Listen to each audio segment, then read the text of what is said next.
जय श्री कृष्ण। कैसे हैं आप लोग। राहु मंगल करेंगे वर्षों की पीड़ा समाप्त। बनाया नवम पंचम राजयोग।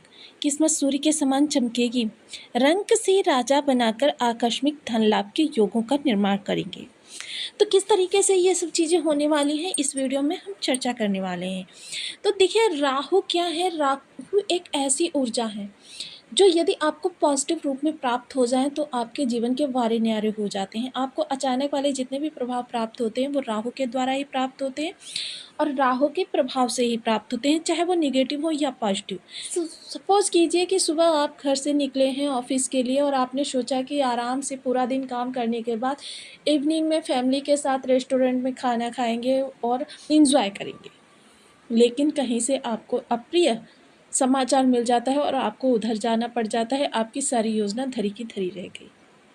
सपोज कीजिए आपके पास धन नहीं है और आप सोचते हैं कि काश कहीं से धन मिल जाए, मेरे अमुक अमुक कार्य सिद्ध हो जाए, किंतु धन का कहीं भी आपको रास्ता नज़र नहीं आ रहा है। लेकिन अचानक ही आपको कहीं से कॉल आती है कि भाई मेरे पास तेरा इतना रुपया पड़ा हुआ है, आकर ले जाओ। ये सब राहु के प्रभाव से ही संभव है, क्योंकि अचानक वाले निगेटिव हो या पॉजिटिव आपको प्रभाव देने का कार्य करते हैं राहु देव। तो यहाँ पर राहु देव आपके लिए बहुत ही शुभ स्थितियों का निर्माण कर रहे हैं, क्योंकि मंगल देव इस समय कर्क राशि में आ गए हैं और राहु देव जो कि आपकी मीन राशि में बैठे हुए हैं, एक दूसरे से इन्होंने नवम पंचम राजयोग का निर्माण किया है। अब जैसे कि हम सभी लोग जानते हैं, मंगल एक बेहद पराक्रमी ग्रह है और शुभत्व से परिपूर्ण है। मंगल को छल प्रपंच कपट बिल्कुल भी पसंद नहीं है। और मंगल क्या, जब भी आपको शनि राहु की पीड़ा बहुत ही ज़्यादा सताती है तब आपको मंगल को ही बलि करने की सलाह दी जाती है। मंगल आपकी रक्त के कारक भी होते हैं, मंगल पराक्रम भी है और मंगल साहस भी है, आत्मशक्ति है। मंगल के पास जो ऊर्जा है वो बहुत ही, देखिए, साहस तो है इस ऊर्जा के पास, किंतु धीर गंभीर भी है कि गंभीरता से स्थितियों का मनन करके उनके अनुसार आगे के आचरण को करना। अब नवम पंचम राजयोग के बारे में आपने सुना ही होगा कि जब भी दो ग्रहों का नवम पंचम राजयोग बनता है, कितने भी अरिष्ट कारक हो, किंतु ये नवम पंचम की दृष्टि में जब आ जाते हैं तब आपके लिए सर्वथा शुभ ही शुभ करते हैं, कहीं से कोई निगेटिव प्रभाव नहीं देते। इसलिए कह सकते हैं कि राहु की इस समय पर पीड़ा समाप्त हो गई और राहु आपके लिए अच्छा ही करेंगे। तो यहाँ पर ये नवम पंचम का राजयोग आपके लिए बहुत ही उत्तम करने वाला है। वहीं देखिए, हमने इनको डिग्री वाइज भी, क्योंकि राहु की डिग्री इस समय पर 10 अंश रह गई है और शनि देव की डिग्री जो है वो भी 18 अंश पर है। तो यानी कि कह सकते हैं राहु देव इस वक्त किशोरावस्था में गोचर कर रहे हैं और शनि देव जो है वृद्धावस्था में गोचर कर रहे हैं। दोनों के प्रभाव आपको समान रूप से प्राप्त होने वाले हैं। शनि की चाल जो होती है सीधी होती है, ये 1 से 30 तक डिग्री का भोग करते हैं और राहु 30 से 1 डिग्री का भोग करते हैं। इसलिए राहु इस समय वृद्धावस्था पर दोनों ही ग्रह आपके चलते हुए देखे जा रहे हैं। तो इस तरीके से आपको इनके प्रभाव जो है हालांकि कम हो गए हैं, लेकिन इनकी उग्रता अभी तक शांत नहीं हुई थी। उसको शांत करने का कार्य करेंगे यहाँ से मंगल देव, क्योंकि मंगल देव जब तक भी इस भाव में रहने वाले हैं आपके लिए राहु के साथ इनका ये नवम पंचम का राजयोग निर्मित हो रहा है। तो आपके लिए किस तरीके से ये प्रभाव रहने वाले हैं, क्योंकि दोनों ही ऊर्जाएं जो हैं बेहद महत्वपूर्ण हैं। हर राशि के लिए ये प्रभाव अलग रहेंगे। तो आपकी राशि के अनुसार किस तरीके के प्रभाव रहने वाले हैं जानेंगे इस वीडियो में। बने रहिए हमारे साथ इस वीडियो में। वीडियो बहुत ज्ञानवर्धक होने वाला है। सूत्र के साथ सारी चीज़ों को चार्ट पर समझेंगे।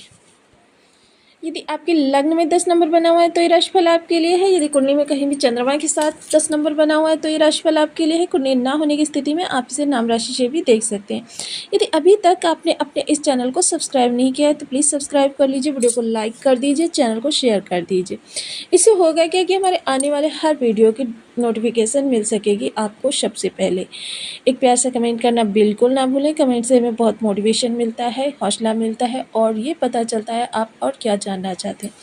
तो ये है मकर राशि की गोचर कुंडली, जिसमें कि शनि देव बैठे हुए हैं द्वितीय भाव में, राहु देव बैठे हुए हैं तृतीय भाव में, सुख भाव के स्वामी मंगल देव बैठे हुए हैं आपके सप्तम हाउस में, गुरु बैठे हुए हैं आपके पंचम हाउस में, केतु आपके नवम भाव में, सूर्य बुध की युति हो रही है, दसम भाव में शुक्र एकादश भाव में गोचर कर रहे हैं।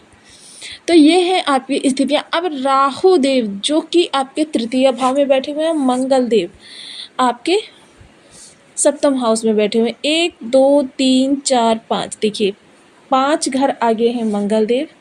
1 2 3 4 5 6 7 8 9।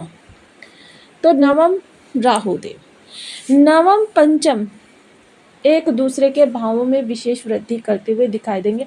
हालांकि राहु देव के पास अपना कोई भाव नहीं है, लेकिन जिस भाव में भी ये बैठते हैं वहाँ से ही आपको प्रभाव प्रदान करते हैं उसी राशिपति के अनुसार। देखिए राहु के लिए ये भी कहा जाता है किसी भी राशि पर में ये बैठे उसके राशिपति को अपने अनुसार ये कर लेते हैं, कंट्रोल कर लेते हैं। किंतु मंगल की एक विशेषता है, जो भी ग्रह इनके प्रभाव में आता है, देखिए ये बहुत ही सात्विक ग्रह हैं, तो मंगल उस ग्रह को अपने अनुसार कर लेते हैं। अब मंगल का अनुशासन यहाँ चलेगा राहु पर, तो आपके लिए किस तरीके की स्थितियाँ निकल कर आएंगी। स्थितियाँ जो होंगी बहुत ही सुंदर होंगी, क्योंकि सबसे पहले इस समय आपके कर्म में विशेष परिवर्तन होने वाला है। जो भी आप रोजी रोजगार के लिए कार्य कर रहे हैं उसमें इस समय आपको परिवर्तन करना पड़ेगा। आपके लिए देखिए स्थितियाँ विषम होकर तब अच्छी होंगी, ऐसा नहीं है कि एकदम से आपके लिए कुछ अच्छा हो जाएगा। स्थितियाँ पहले से थोड़ी सी विषम होंगी कि ऐसा आपको लगेगा अचानक से जॉब चली गई या अचानक से जॉब छूटने के आपके आसार बन गए, किंतु उसके बाद जो होगा वो आपके लिए चमत्कार की तरीके से परिवर्तित होता चला जाएगा। ये मंगल राहु की एक विशेषता होती है, क्योंकि ये दो विपरीत ऊर्जाएं होती हैं जो एक दूसरे से टकराती हैं, और दो विपरीत ऊर्जाएं जब एक दूसरे से टकराएंगी तो पहले थोड़ा सा नेगेटिव करेंगे, लेकिन मंगल उसे हर नेगेटिव स्थिति को अपने कंट्रोल में ले लेंगे। स्थितियाँ थोड़ी सी कह सकते हैं ना कि कन्फ्यूज़न करने वाली हो सकती हैं। तो ये इस छोटे भाई बहनों के जीवन में किसी प्रकार की समस्या बनी हुई थी वो दूर होगी। कोई निर्णय लेना चाहते हैं परिवार को लेकर, जॉब को लेकर, बिजनेस को लेकर, या फिर अन्य किन्हीं परिस्थितियों से घिरे हुए हैं उनको लेकर, तो आपके लिए बहुत अच्छा समय है ये निर्णय लेने के लिए। अपने आत्मशक्ति के द्वारा किसी कार्य को कर अपने फाइनेंस संबंधी कोई डिसीजन इस समय पर आपके लिए बहुत ही लाभकारी रहेंगे। अब वहीं मंगलदेव सप्तम भाव में बैठे हुए हैं। मंगलदेव सप्तम राहु की पंचम दृष्टि से दृष्ट भी हैं, तो इस समय मंगल देव का ये जो योग बनेगा यह आपके थोड़ा सा दाम्पत्य जीवन के लिए नेगेटिव होगा। दाम्पत्य जीवन में जब कब आपको थोड़ी सी छिटपुट विवाद की स्थिति देखने में आएगी। हालांकि ये कोई ज़्यादा बड़ी बात नहीं होगी जिसके लिए चिंता की जाए। व्यापार के लिए बहुत ही उत्तम होगा। सप्तम दृष्टि इस भाग्य भाव पर जाएगी तो भाग्य में इस समय आपके चमत्कार देखा जाएगा। भाग्य जो भी कार्य आप करना चाहेंगे उसमें आपके साथ होगी, लेकिन देखिए शुरुआत आपको ही करनी है, प्रयास आपको ही करने हैं, आत्मशक्ति को बलवान आपको ही करना है, क्योंकि जब तक आप दृढ़ निश्चय के साथ किसी कार्य को करने के लिए खड़े नहीं होंगे भाग्य उसमें कुछ नहीं कर सकती। तो कार्य आपको करना है, जो भी कार्य आप करेंगे गोचर सिर्फ उसमें आपको सफलता या असफलता सिर्फ इतना कर सकता है, बल्कि प्रयास आपको ही करना होता है। नवम दृष्टि लाभ भाव पर जाएगी तो यहाँ के लिए भी बहुत ही उत्तम है, क्योंकि यहाँ पर शुक्र देव बैठे हुए हैं। राहु शुक्र गुरु और शिष्य हैं, एक दूसरे के विशेष वृद्धि करते हुए देखे जाएंगे। जब शुक्र को राहु का प्रभाव प्राप्त होगा तो आपके लिए स्थितियाँ बहुत ही लाभकारी रहेंगी। मंगल की चतुर्थ दृष्टि जब दसम भाव पर जाएगी तो कर्म में विशेष परिवर्तन के लिए मैंने पहले ही बता दिया, इस समय कर्म में आपके विशेष परिवर्तन होगा। पिता का साथ भी मिलेगा, पिता के कार्य में भी इस समय पर बहुत अच्छी उन्नति होती हुई देखी जाएगी। सप्तम दृष्टि आपके लग्न पर जाएगी तो लग्न में बेहद पराक्रमी कर्मठ व्यक्ति हैं। इस समय पर काम से जी चुराना आपको बिल्कुल भी नहीं पाएगा, और बल्कि जो लोग काम से जी चुराते हैं उनको भी इस समय पर आप दो चार सुनाने से बिल्कुल भी पीछे नहीं हटेंगे। काम चोरी इस वक्त आपको ना पसंद है, ना किसी को करने देंगे। सत्यनिष्ठ, कर्मनिष्ठ, और कह सकते हैं कि आप कर्तव्यनिष्ठ, कि कर्तव्य में कोई आपको देखे या ना देखे बल्कि ईमानदारी आपके अंदर इस समय पर है। आप ईमानदारी से अपने कार्यों को अंजाम देते हुए देखे जा सकेंगे। अष्टम दृष्टि आपके धन भाव पर जाएगी तो धन के लिए ये बहुत ही शुभ है। धन में विशेष वृद्धि करता हुआ दिखाई देगा, क्योंकि ये शनि को भी अपने प्रभाव में ले लेंगे। हालांकि शनिदेव की डिग्री समय पर कम है, किंतु फिर भी शनिदेव के भाव को भी ये अपने हिसाब से ही संचालित करते हुए देखे जाएंगे।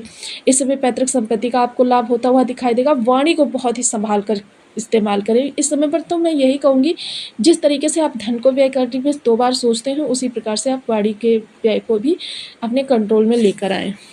आप देखिए, किसी भी ग्रह के शुभ प्रभाव प्राप्त करने के लिए हमें उस ग्रह को एक्टिव करना भी ज़रूरी होता है और उस ग्रह को शुभ करना भी ज़रूरी होता है। क्योंकि राहु शनि के बारे में एक चीज़ मैं आंख बंद करके बोल सकती हूँ कि जब 1000 कुंडलियाँ देखी जाती हैं, मात्र 4 या 5 कुंडलियों में ही राहु शनि शुभ अवस्था में मिलते हैं, अन्यथा ये विषम अवस्था में ही मिलते हैं। कह सकते हैं कि जिस परिवेश में हम रह रहे हैं, वहाँ पर निगेटिव राहु शनि को ही बल प्राप्त होता है। तो इसके लिए हमें कुछ उपाय अनवरत करने चाहिए। सबसे पहले तो देखिए, यहाँ पर मंगल देव जो हैं, मंगल को ही यदि हम अत्यधिक बल प्रदान कर दें तो शनि राहु की नेगेटिविटी काफ़ी हद तक कम हो सकती है। तो इसके लिए सबसे पहले देखिए, ओम अंगारकाय नमः, इस बीज मंत्र का आप 1 माला, 2 माला, 5 माला, 7 माला, 11 माला का जप सुविधानुसार करना प्रारंभ करें। मंगल के अधिष्ठात्र जो होते हैं वो हनुमान जी होते हैं। हनुमान जी की किसी भी रूप में आप आराधना कर सकते हैं। देखिए, मंगल आप बजरंग बाण का पाठ कर सकते हैं, सुंदरकांड का पाठ कर सकते हैं।